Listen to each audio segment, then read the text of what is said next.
से अपने third case को जानने के लिए कॉन्टीन्यूअस डेटा अगर गिवन हो, इसी को बोलते हैं ग्रुप डेटा में अगर गिवन हो तो कैसे हम निकालेंगे। तो सबसे पहले एक टेबल बना लेते हैं सुंदर सा।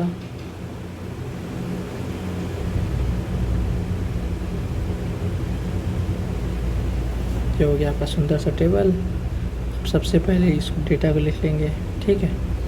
तो पहले यहाँ पे हमारा क्लास इंटरवल हो गया, तो क्लास इंटरवल लिख लेते हैं। ये उसकी फ्रीक्वेंसी हो गई,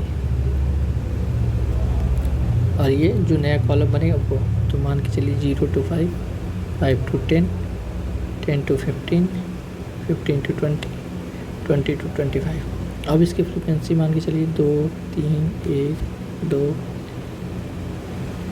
2। अब देखिए पहले हमारे पास डेटा अनग्रुप डेटा था जिसमें क्लास इंटरवल नहीं मौजूद था। अभी क्या है, ये ग्रुप डेटा है।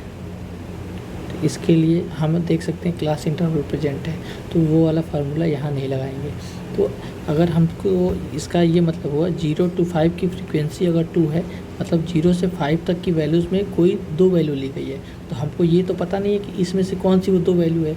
इसलिए हम क्या करते हैं, इसका मिड पॉइंट ले लेते हैं, मिड पॉइंट। तो मिड पॉइंट लेते हैं।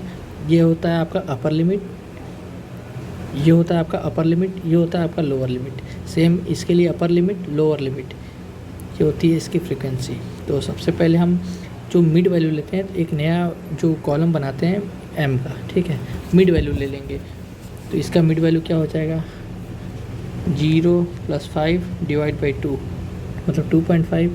सेम ऐसे 5 + 10 / 2 = 7.5। सेम इसके लिए। अब इसमें आप देखोगे यहाँ 5 का डिफरेंस था, तो यहाँ भी 5 का ही डिफरेंस आएगा। ये आप करके देख लेना, यही आएगा, ठीक है। यहाँ से हमारे पास नया कॉलम बन गया मिड वैल्यू। जैसे हम डेटा में अनग्रुप डेटा में क्या करते थे, x × f(x) मल्टीप्लाई कर देते थे, लेकिन हमारे पास जो डेटा है यहाँ पे क्लास इंटरवल के साथ है, तो हम 0 का मल्टीप्लाई करें कि 5 का करें कि 1 का करें, 2 का करें, 3 का करें, 4 का करें। इससे अच्छा है हम इसका मिड पॉइंट ले लेते हैं। मतलब इनको 0 से 5 का मिड पॉइंट लेने का मतलब है, मीन लेने का मतलब है, इन दोनों को जोड़े lower limit plus upper limit / 2। ये आपका हो जाएगा मिड वैल्यू। ये आ गया मिड वैल्यू। अब इसमें जो बनाएंगे m × f कर देंगे, ठीक है। अब इसका मल्टीप्लाई कर दीजिए, ये हो गया 5, ये हो गया 5 × 3 = 15, 1 × 7 = 22.5, ये हो गया 12.5, ये हो गया 17 × 34 = 35, 22 × 44 = 45। ये देख सकते हैं आप, हमारा कॉलम रो सब बन चुका है, टेबल हमारा फाइनल हो चुका है। अगर हमारे पास क्लास इंटरवल गिवन रहेगा तो हम सबसे पहले क्या करेंगे, उसकी मिड वैल्यू निकालेंगे। मिड वैल्यू निकालने के बाद फ्रीक्वेंसी से मल्टीप्लाई करके एक नया कॉलम बना लेंगे। अब इसमें क्या करेंगे, सिग्मा mf कर देंगे, सिग्मा mf, तो सबको जोड़ देंगे। इनको जोड़िए आप, 5 35 कितना हुआ, 40 40 40 80 5 85 85 प्लस 22 12 34 = 35 डिवाइड नहीं, पहले सम कर रहे हैं, तो 8 3 11 20, ठीक है।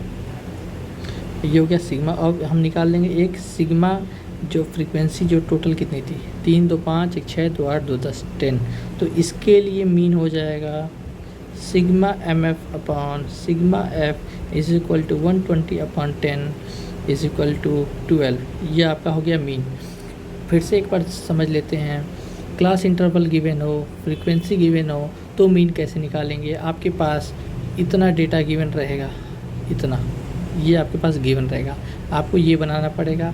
क्लास इंटरवल से पहले मिड वैल्यू ले लेंगे, फ्रीक्वेंसी से मल्टीप्लाई करके उसका नया कॉलम बना लेंगे, ऐसे करेंगे, ठीक है। उसके बाद सब मल्टीप्लाई करके इसको जोड़ लेंगे, सिग्मा mf कर लेंगे, ये आता है 120। फिर हमेशा की तरह टोटल नंबर ऑफ डेटा, मतलब ये कितने डेटा हैं यानी 10 हैं, तो मीन के लिए हो जाता है sigma mf upon sigma f, यानी 120/10 इज इक्वल टू 12। ये होता है आपका मीन।